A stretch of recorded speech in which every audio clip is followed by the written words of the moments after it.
Welcome back to Nordic Visionaries. This is our pocket series inside of the Innovation Storytellers Show, where we get to focus on the brilliance coming out of the Nordics, Denmark, Norway, Sweden, Finland, those countries that are producing some of the greatest innovators and sustainability leaders the world has seen.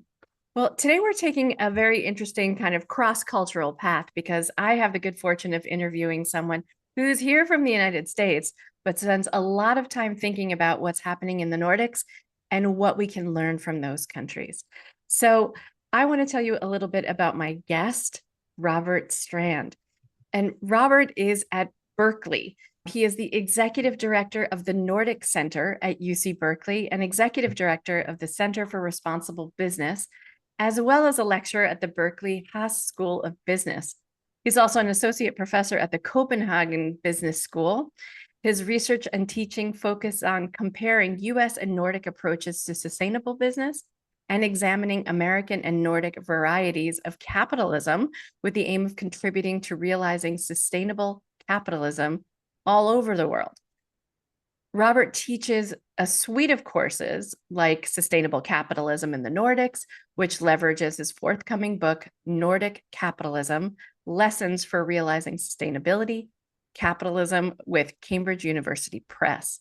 And before coming to the Berkeley Haas School in 2014, Robert was an associate professor at the Copenhagen Business School in Denmark, following a decade in corporate America, where he held various roles in manufacturing and supply chain, marketing, strategy, and investor relations at IBM and Boston Scientific. He also has a PhD in corporate social responsibility from the Copenhagen Business School and an MBA in international business from the University of Minnesota and a BS in industrial engineering from the University of Wisconsin. Go Badgers. Go Badgers. He was a U.S. Fulbright Scholar to Norway, hosted at the Norwegian University of Science and Technology. Woo! Dr. Strand, thank you so much for joining me today. Well, it's such a pleasure to be here, but there's one thing in that lengthy bio that you omitted, and I must emphasize, and that is I'm a dad of Mikkel and Jonas, a very proud dad, and so thank you very much for the lovely intro and the invitation to be here with you. Well, I'm excited. I feel like I'm going to get back to school, and I would love to be a fly on the wall in some of your classrooms where we learn about sustainable business. So tell us how you got here. Did it all begin with this Fulbright opportunity to go over to the Nordics and experience life there for yourself? Yeah, certainly frankly, I got very lucky, to put it frankly, to get a Fulbright scholarship. To go to Norway, I'm born and raised in the United States in Wisconsin, and have always had my eye toward the Nordic region, in large part because I have Norwegian heritage.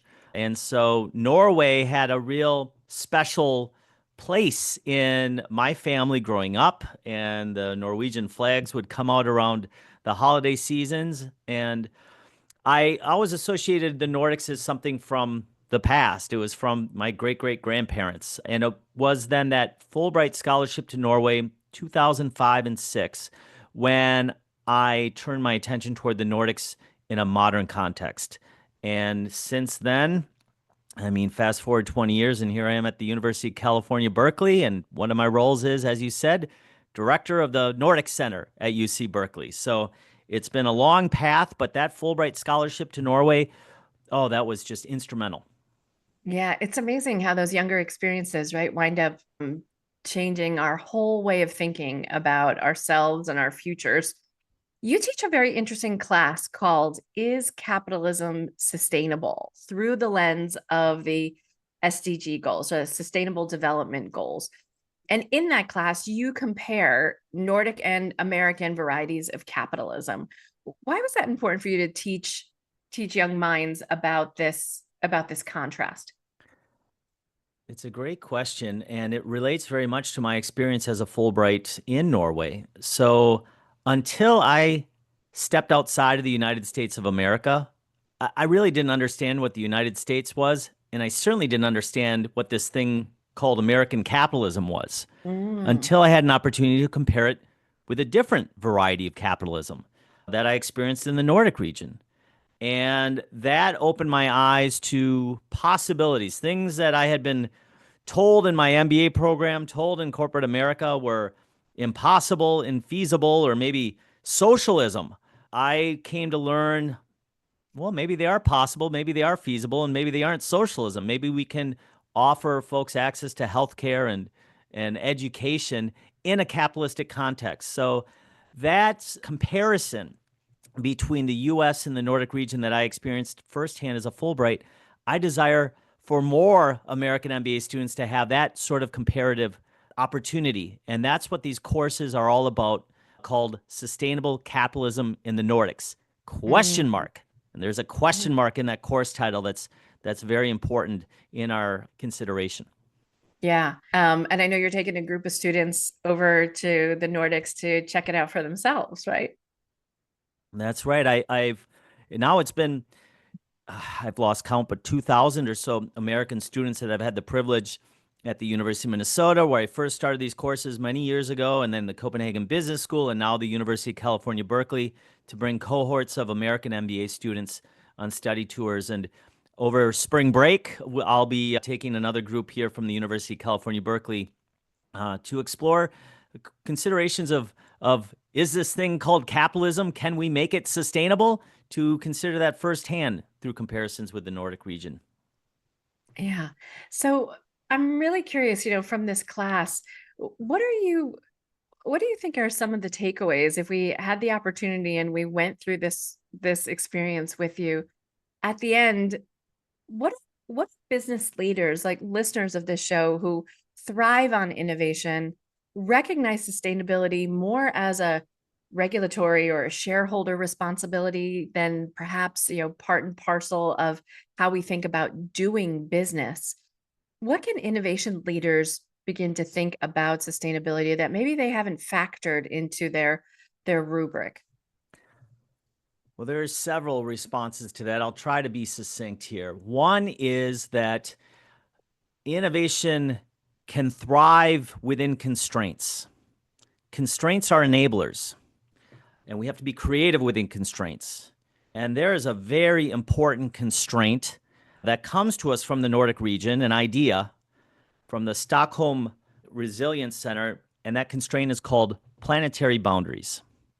And planetary boundaries are the idea that the Earth has several systems that enable us human beings to live on it and to flourish. And some of these systems are under attack. We are exceeding planetary boundaries when it comes to climate change, when it comes to eradication of biodiversity. So that's one of the first important elements, is that change is needed. Innovation is needed.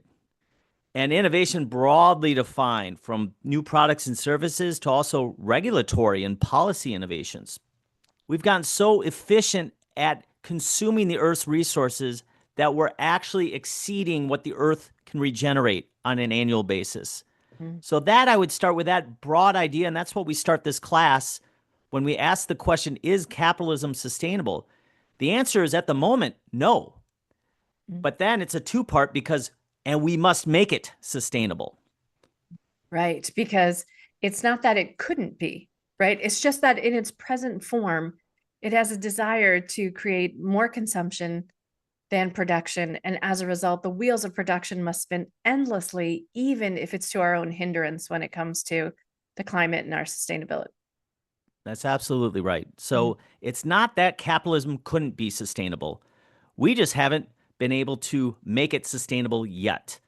And so the first and foremost thing is to acknowledge that we have a problem, to acknowledge that we're exceeding planetary boundaries. And this is when I bring students from the US on study tours of the Nordic region, there tends to be more of a mainstream acknowledgement amongst the Nordic business community and just the broad citizen base of the violation of planetary boundaries, of the fact that climate change is real and we need to do something about it. And that is one of the first steps that we, I would argue, in a U.S. context, overcoming, at times it's basic denial, and recognizing, putting the problem on the table to address it. And I'm drawn to the writings of James Baldwin, the great American author, who said, not every problem that is faced can be solved. but Mhm. no problem can be solved unless it is faced. And that sober reality of just looking at the world, looking at the problems, putting them on the table and trying to solve them, I draw a lot of inspiration from the Nordic region. Mm. I'm kind of reminded as you're saying that of like also, Wayne Gretzky. It's also not just look where the puck is, but where it's going, right? So we have to confront the problem, but we also have to project about where this future's headed if we don't address Yeah, the moment in time. Yeah. that's absolutely the case. We must look at the future as it would currently unfold, but then also we make our future as well. And so we need to acknowledge our current problems, violations of planetary boundaries within our current construction of capitalism. And that's within the current construction of American capitalism as well as Nordic capitalism. The Mm. Nordic region is over consuming beyond planetary boundaries. Not But as not much just as us. the Is that what you're US, saying? but no, this is a quote unquote developed nation problem. Mm. All so-called developed nations, all the OECD nations are consuming on a per capita basis beyond planetary boundaries.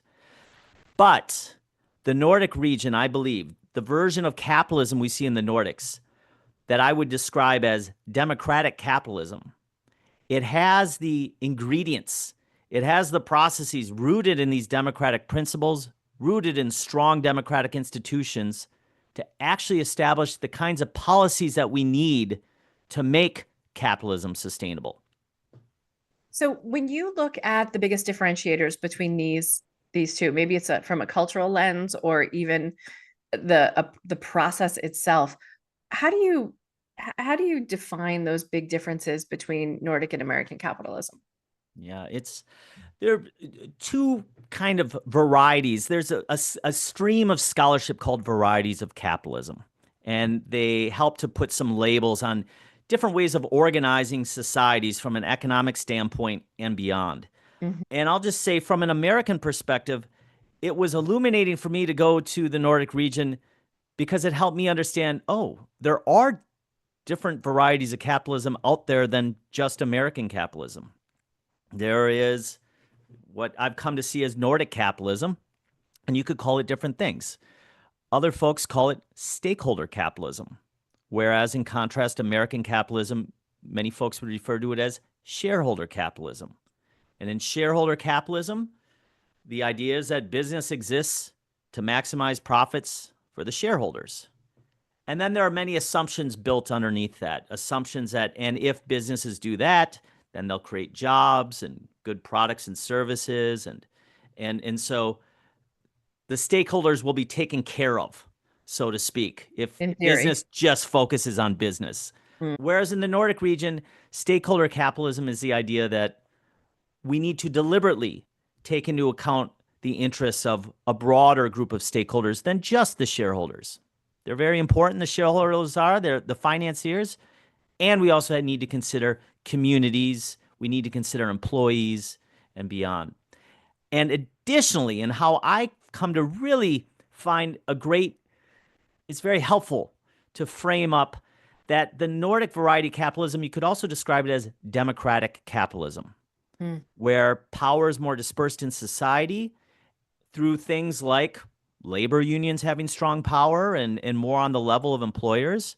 And also, you have powers further dispersed because you have things like universal access to healthcare, which in a US context, it's oftentimes tethered to employment.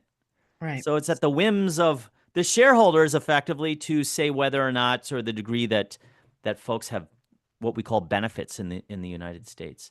And so in the US context, we are realizing a variety of capitalism that you could refer to as oligarchic capitalism, where Mhm. power is increasingly concentrated in the hands of the few, which paradoxically actually undermines the ability of capitalism to function because markets need sufficient power dispersion to function well.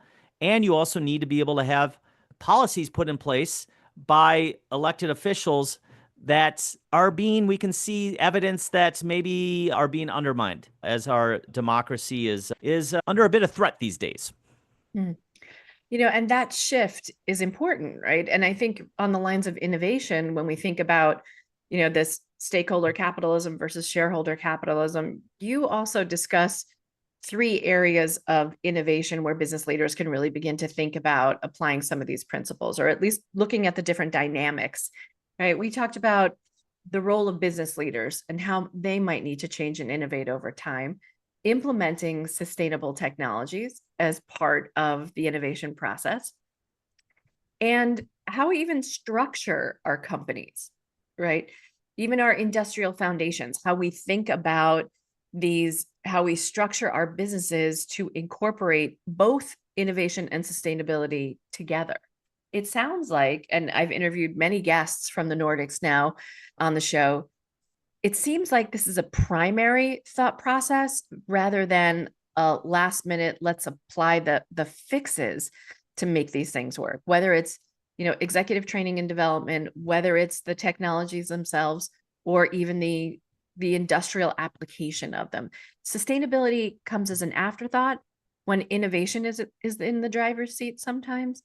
And we're not necessarily seeing that sustainability could be the driver of innovation rather than this kind of a albatross that has to be added to innovation afterwards.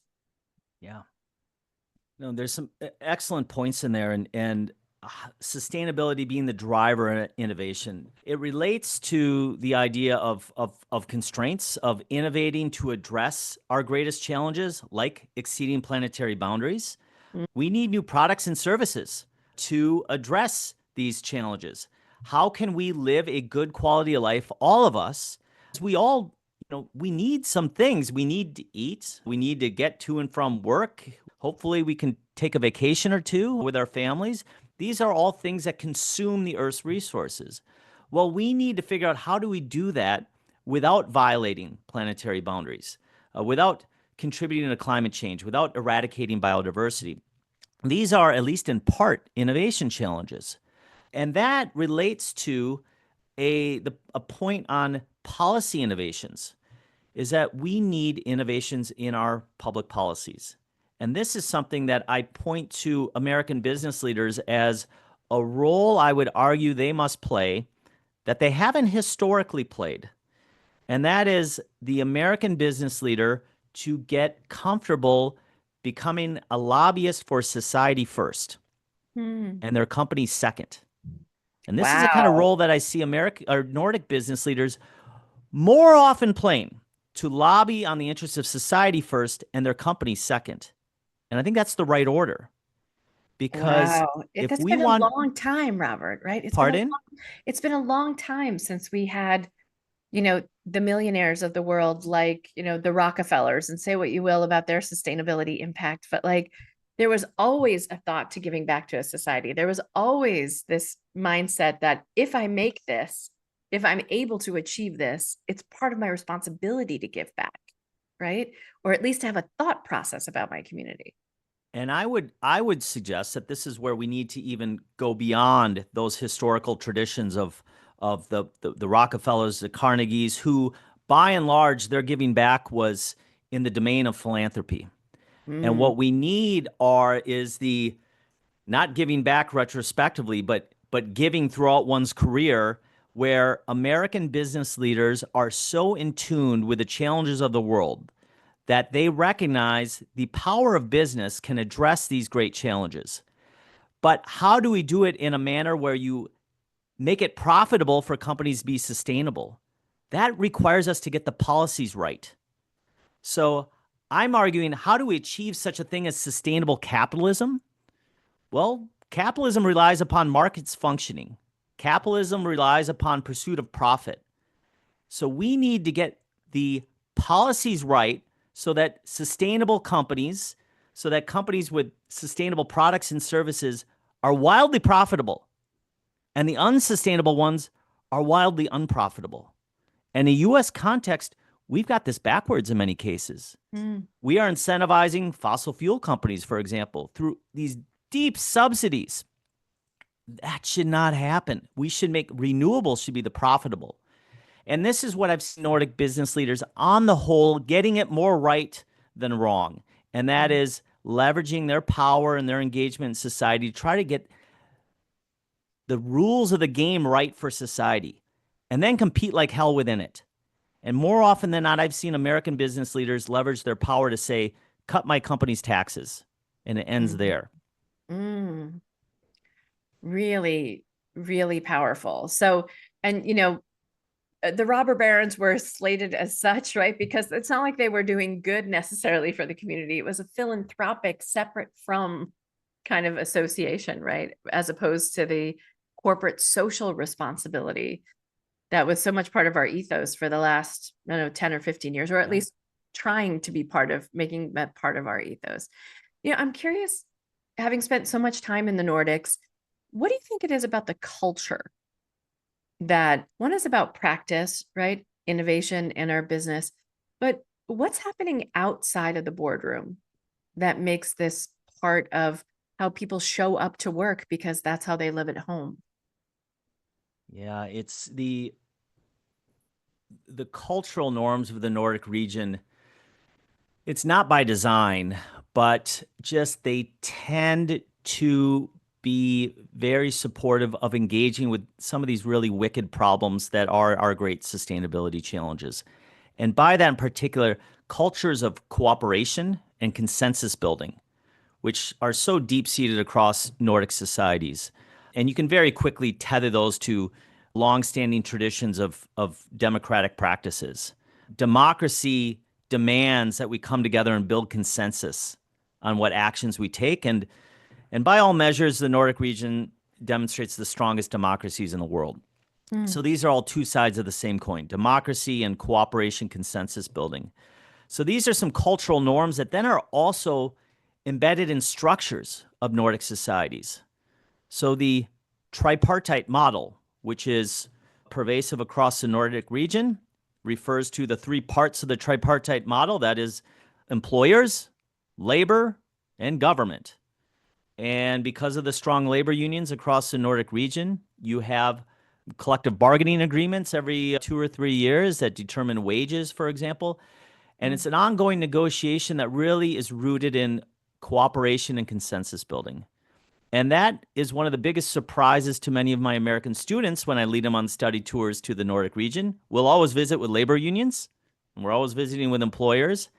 And while there is certainly conflict in the Nordic context, comparatively speaking, relations between labor unions in the US and employers in the US, which is deeply rooted in conflict, it's a different story in the Nordic region. So I think mm, from a cultural perspective, that deep-seated tie to cooperation and consensus building as a valued norm is one of the fundamental reasons why the Nordic region are the comparative sustainability leaders, because sustainability challenges demand cooperation, demand consensus building.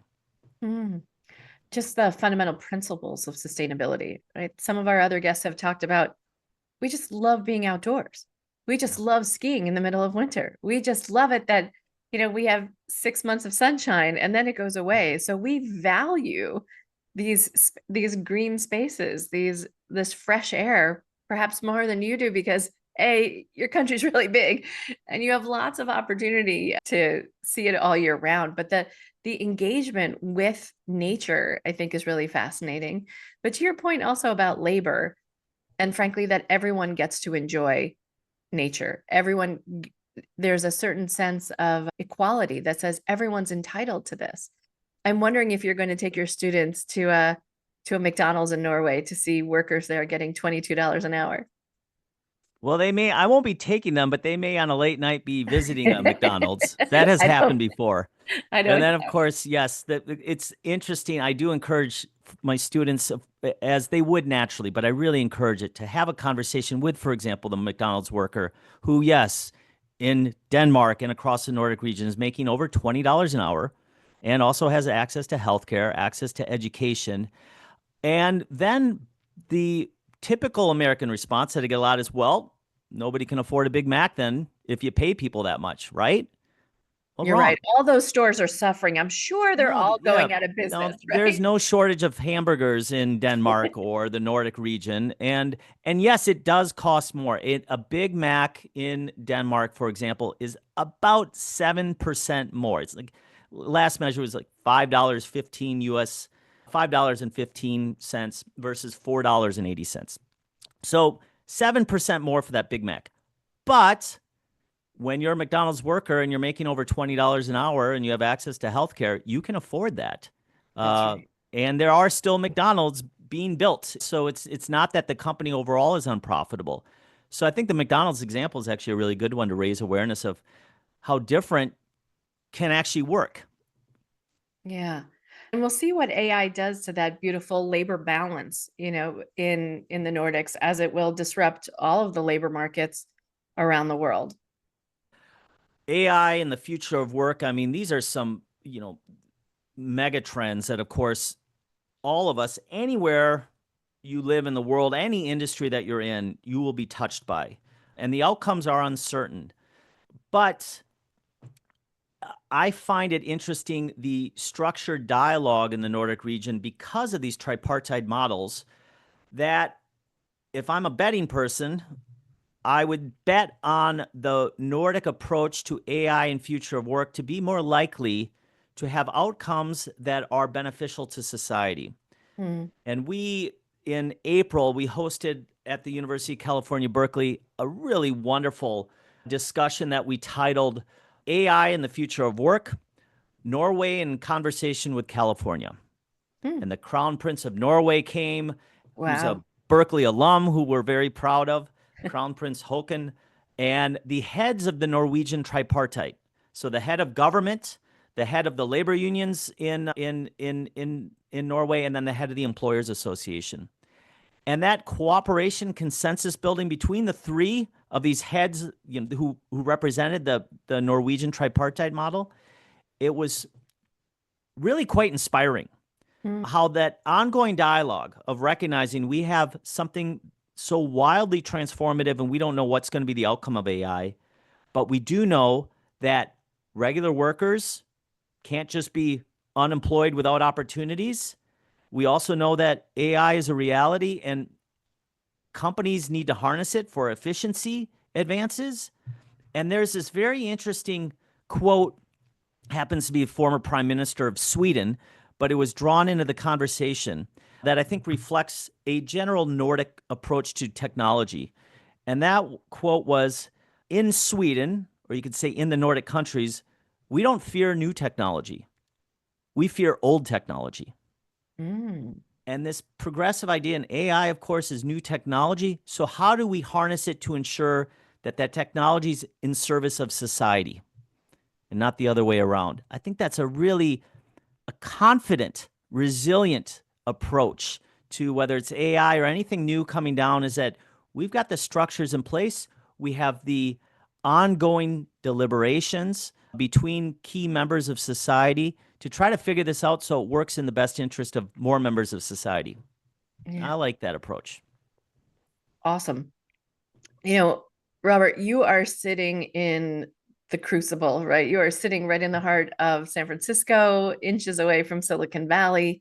You're in the place where all this amazing innovation and technology comes forward, where the ethos is move fast and break things, right? This is what we keep hearing over and over again. I can't wait to hear about the move fast and fix things, which I think is like Mark Zuckerberg's mom coming after him with a mop and like a dustpan or something. I can't imagine what that kid was like growing up with that move fast and break things. Yeah. But there is a need for speed in America that probably portends why we have such incredible levels of heart disease, high blood pressure, and the innovators around fast food. But you talk quite a bit about patient capital. And I can't imagine any of the VCs on Sand Hill Road saying, no, go slower. And yet you're advocating around for something called patient capital. What do you mean by that? Yeah, it seems paradoxical. It doesn't Huh? really make sense, but it does. It's Explain so it to us so we yeah. understand it. So patient capital is this idea that capital or money that you invest in a company, for example, how do you how do you make it where it's less likely just to flee every week or every quarter? And why is that important? Well, if we're trying to build a company that really cares about addressing sustainability challenges, that really cares about the well-being of its stakeholders, you're trying to build a company for the long term. You're trying to build what has been called an evergreen company, something that is it's durable.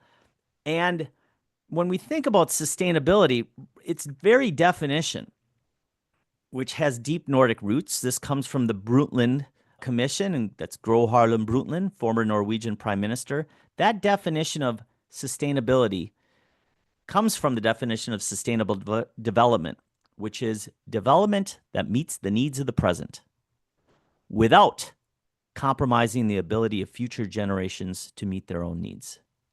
So Whoa. sustainable development, I'll say that again, it's so Yes, important. please. Development that meets the needs of the present without compromising the ability of future generations to meet their own needs. Mhm. So that move fast and break things doesn't always necessarily equate to, well, meeting the needs of the present or without compromising the ability of future generations to meet their own needs.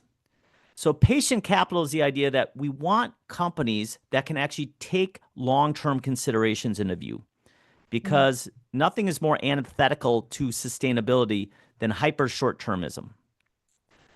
Now, when it comes to innovation and the innovation culture of Silicon Valley, for example, without question, many incredible things have come from Silicon Valley. And without question, there's more capital there than arguably anywhere in the world. But it tends to create extreme extremism. And so I routinely host cohorts of Nordic politicians, Nordic business leaders, Nordic space students who want to come and see innovation culture up front and close in Silicon Valley. And they're inevitably impressed and amazed at the Googles and the Facebooks, etc. But over and over again, groups of folks coming from the Nordic region seem a bit dismayed.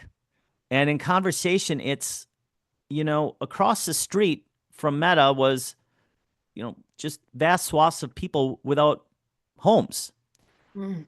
And why couldn't I take reliable and efficient public transportation to get there? Why was that broken? Or sometimes we host groups here on innovation tours and the electricity gets turned off because here we are in California, and if it gets too windy, we're worried about wildfires because the power lines aren't buried and all these. So it's this paradox. We are a land of extremes, and that can be extreme on the positive side, extreme on the negative side. And a comparison I've seen in the Nordic region is I just see things are more consistently good across the Nordic region. And I actually think from that basis of stability, you actually enable folks to take risks and innovate. And by all measures, the Nordic region is pretty damn innovative.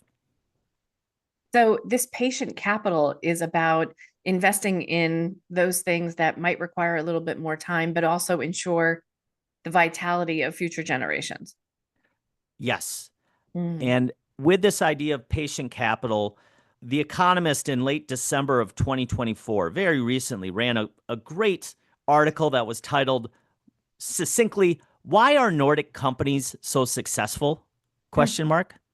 That's the title of the article by The Economist, and it offered a few smatterings of reasons. One is Nordic companies tend to be early adopters of technology. Another one was the Nordic model means that Nordic companies don't have to worry about providing health care to employees. That's taken care of elsewhere, or parental leave, that's taken care of elsewhere. So Nordic companies can focus on doing what they do well, and that's business. Mm. And another reason was this idea of patient capital, that there are structures for Nordic companies that make it more likely that the capital will be patient. And one of those such structures is the enterprise foundation model that is common across the Nordic region, especially in Denmark, where over 80% of the Danish stock exchange is actually structured this way. And that includes mega giants like Novo Nordisk, that includes companies like Carlsberg, includes private companies like Lego, like Rumble, and an enterprise foundation owned company. The majority of voting rights are held in perpetuity by an associated foundation. And that foundation's mission is to ensure the long-term viability of that company and also to direct the profits that it receives through dividends to social goods. Mm. That oversight of having a majority of the governance of a company being a shareholder who's going to own your stock in perpetuity. That's patient capital. That allows companies to take a very long-term view. They still have to mind the short term. They still have to mind their cash flow. They still Their may be quarterly attracting. results for shareholders. Yeah, absolutely. Uh-huh. But it's this beautiful tension where the majority owner, or at least in terms of voting rights, really cares, is this company going to be around in 10 years, 50 years, 100 years? So, And so let's get real for a sec, right? I'm thinking about my skeptical listeners on the call right now who think about, oh, I've got that quarterly with my CFO, and I don't know if I'm going to hit my numbers, right? As I'm in the manufacturing unit or I'm in the marketing division. Or like, do you think there's a secret conversation in the back rooms that said, God, I wish they had the speed and the agility of these American companies that don't have to think about the long term. I get to hit my quarterly numbers and I don't have to worry about this regulation or that or that need from the foundation. Like, do you think there's a I think some of my American colleagues would wonder, like, yeah, but they really wish they yeah, could like, throw off, they could get on the Autobahn and go 1,000 miles an hour. I mean, there is, any given situation, there are times where, and I myself would rip my hair out sometimes in meetings in Copenhagen because, it's 10 minutes until lunchtime and we realize that nobody ordered lunch. And now we're trying to figure out how many sandwiches with roast beef and sandwiches with, just vegetarian to order. And the people are like, well, what would Lars think? Would maybe this? And just like trying to build consensus. And I'm take my American hat. I'm like, God damn, just order, 10 roast beef sandwiches, 10 vegetarian. Go. Call it a day. And that, that kind of problem requires a sort of commander response that many of us in an American context, we're more familiar and used to that leadership approach of a commander response. And absolutely, in any given day within a Nordic organization, you'll see there are times where that commander response probably would be a better, more efficient response, and yet there's consensus building. However, I would suggest that on the whole, this patient capital model, at least, it has enabled the outcomes speak for themselves. It's why the Economist wrote this article. Why are Nordic companies so successful? It enables it protects against the ills of short-termism. Mm. And that is fundamentally a real problem with a company when you are a slave to short-termism, when you're a slave to an investor who only cares about the next 3 months. That's That can right. create some real problems. And the beauty of the enterprise foundation model, particularly for publicly traded companies like Novo Nordisk, like Carlsberg, is that they still have to be attuned to short-term interests of shareholders, or their cost of capital would go up. They still want to sell stock on a stock market. But they can also say, if those short-term shareholders are potentially harming the company for the long time, they can kind of say, screw off. You don't have the voting rights. So this is where I think a beautiful marriage, and frankly, it's where we need a lot more scholarship, a lot more research on these structures. There are some folks that are doing some really good research. Steen Thompson at the Copenhagen Business School. He's a colleague of mine, as is Ofer Elder, who's a UC Berkeley law scholar. We need more scholarship on this. And if I could say one final thing on here, Patagonia, 2.5 years ago, effectively tried to mirror the Danish Enterprise Foundation model in its new variety of ownership because it saw such benefit for long-termism and being able to pursue a mission that's bigger than quote unquote just profits through it. And I mean, gosh, I remember giving a talk on Patagonia and recalling that you could get paid to take off to engage in an environmental protest if you wanted to. You could use some of your time spent as a to go catch a few waves or to join a protest down Main Street if you were so inclined. So certainly at the cutting, let's say, liberal leaning edge of employee relations and focus on sustainability. But where does patient capital get us with startups and VCs? Because when we think about the innovation culture, especially in the heart of where you are, how do young startups thinking about competing on a global scale where speed is so highly prized, how does the venture capital model work around that? Well, there can be some real challenges here. I mean, it is VC, venture capital definitely has a very important role to play in many startups, particularly, I mean, heavily capital intensive startups that otherwise just wouldn't get off the ground. That said, I, in an American context, we have come to a place where I believe that whether it's explicitly being taught or whether it's just an implied assumption that getting a lot of money from a VC is success. And that may or may not be the case because once you take that VC money, you as the founder or you as the person who's doing the startup, it's not yours anymore. And so this is something that I'm drawn a lot to the offerings of a UC Berkeley grad. Dave Horton has a book coming out here in May with Harvard Business Press that's building companies that last and last and last. And Dave is the individual who came up with the term evergreen company. He's born out of Silicon Valley in the VC culture in the 1990s, and frankly has become, I would say, rightfully suspicious of it a bit, and whether or not getting large sums of VC money is the right move. It is for some, but for us to say to our, for example, Berkeley MBAs, there's success. Oh, you raised $20 million, success. Maybe we should be more patient in growing our companies. Maybe we should be more patient in trying to attract all the external capital. So it's just to raise a question of whether or not the VC model is the model for most or all folks who are starting a company. I'm a little suspicious, frankly. I'm with you. Having worked with VCs since 1998, I feel like the statistic I hear most commonly is 8 out of 10 venture-backed startups fail.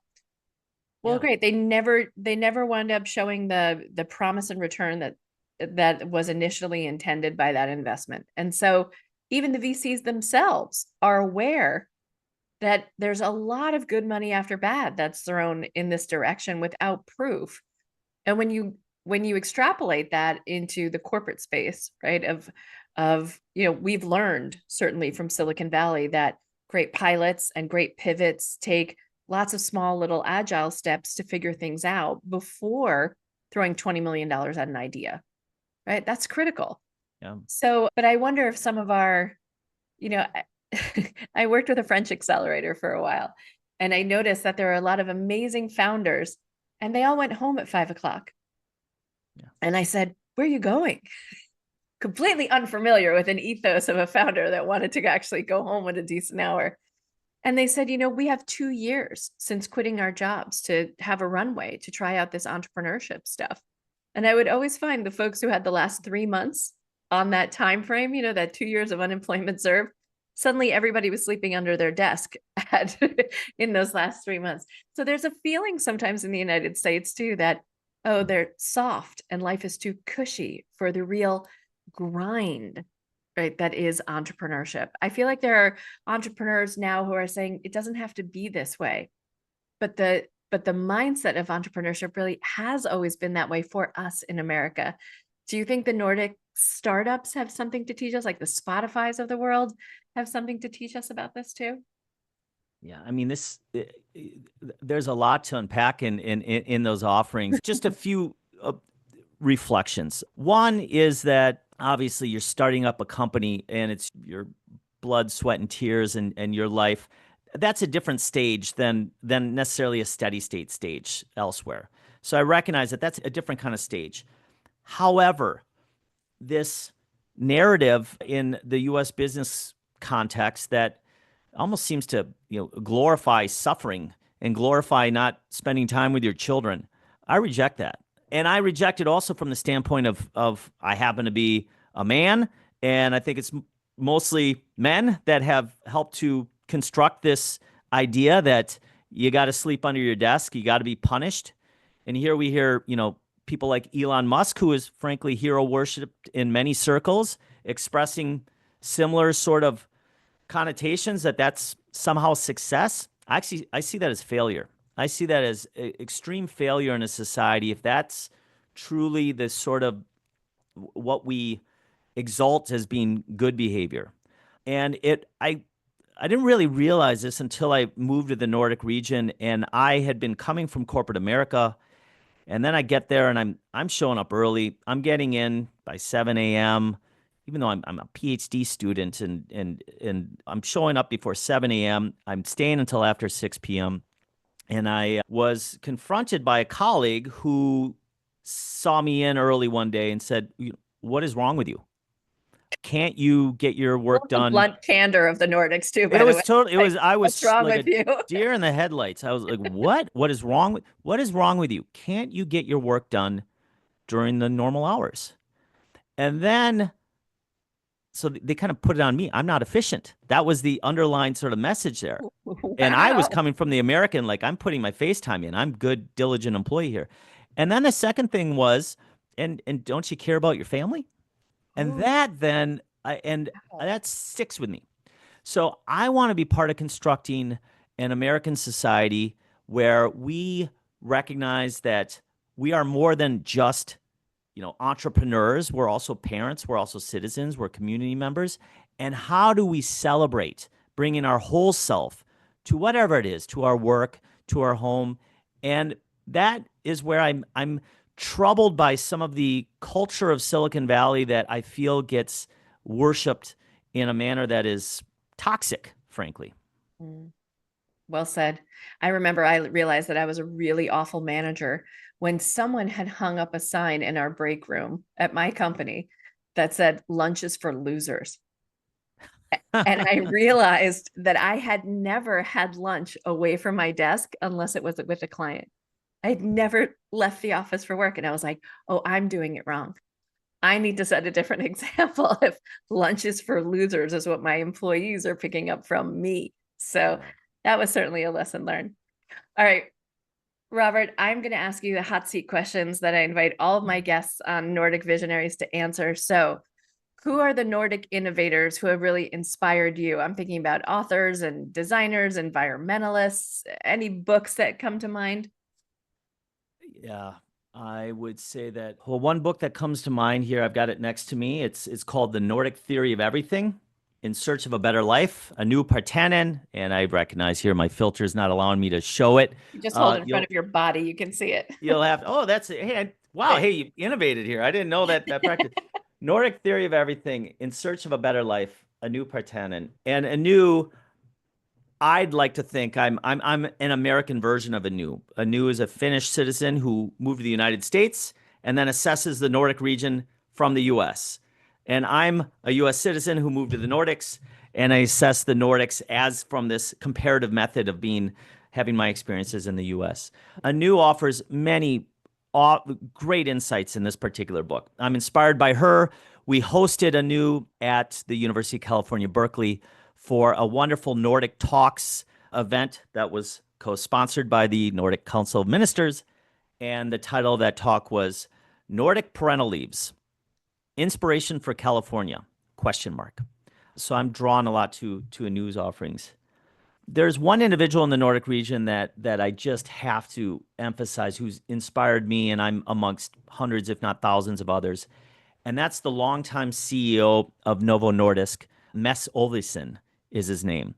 And I, in large part, went to the Copenhagen Business School to pursue my PhD because I was so inspired by Mess and his lessons in leadership. Mm. And Mess is a very humble individual. He is a very empathic individual.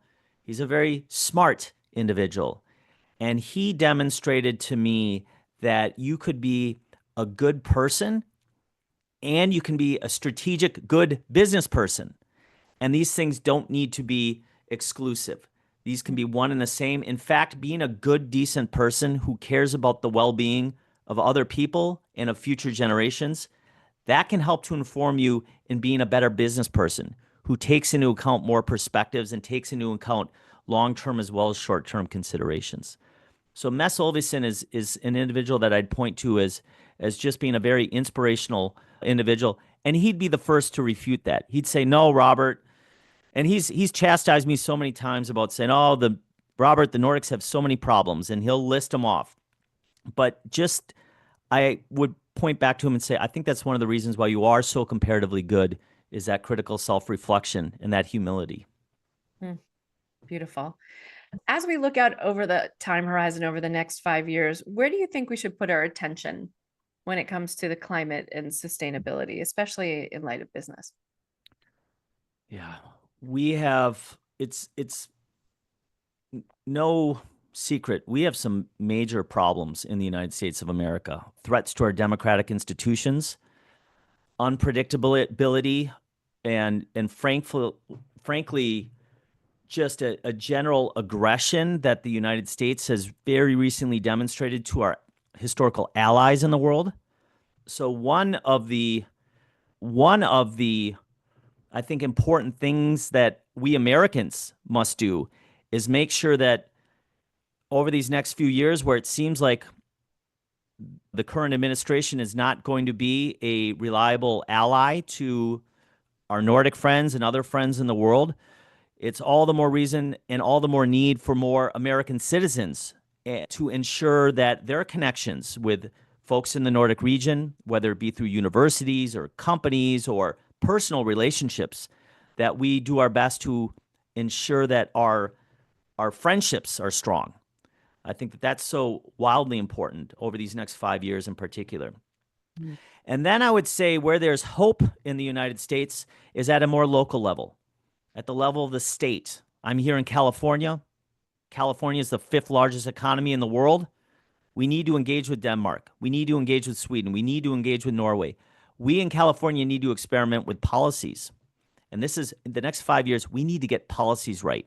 We need to get the right incentives in place to establish the markets to encourage the innovation that we need. And that demands smart policy. So that's a real focus that I would suggest for the American business community is identify one policy that you would fight for that's in the interest of society. And for me, the policy, if I was CEO of major influential corporation X or whatever it may be, I'd fight for universally subsidized childcare. That's a policy that's been proven over and over again as being a very smart policy in the Nordic region. It helps to address inequalities in children. It helps to address inequalities along lines of gender. Many women pull out of the workforce in the US because childcare is so expensive. It hurts business, particularly small and medium-sized business. Small and medium-sized business lose such productive workforce because people pull out after they have a child. That's my policy that I'm going to fight for. And the Nordic region has a plethora of different policies, experimenting policies that support the sustainable development goals in various ways, shapes, and forms. Every American business student, every American business leader, I would argue, should look to the Nordic region, look to see what policies have they more or less got right, from which we can draw inspiration and fight like hell to put them in practice here, perhaps at the state level, perhaps at the city level, perhaps in your company, but in recognition that we still need to affect change for the positive, even if Washington, D.C. is a mess for the next few years. Wow. And to think about childcare in line with sustainability, right? That we begin to think about those two things going hand in hand. It's the sustainability of our businesses and our families and all of that which you mentioned. Yeah, it's a very powerful way to end this conversation, Dr. Strand. I do want to remind my listeners that Nordic Capitalism, Lessons for Realizing Sustainable Capitalism, is going to be available in 2026 to keep your eyes peeled. And we'll certainly on the show, we'll keep reminding you of it because it's going to be a very important book for all of us as innovation leaders to read. Robert, thank you so much for joining me on Nordic Visionaries today. Such a pleasure. Thank you for having me. Thanks.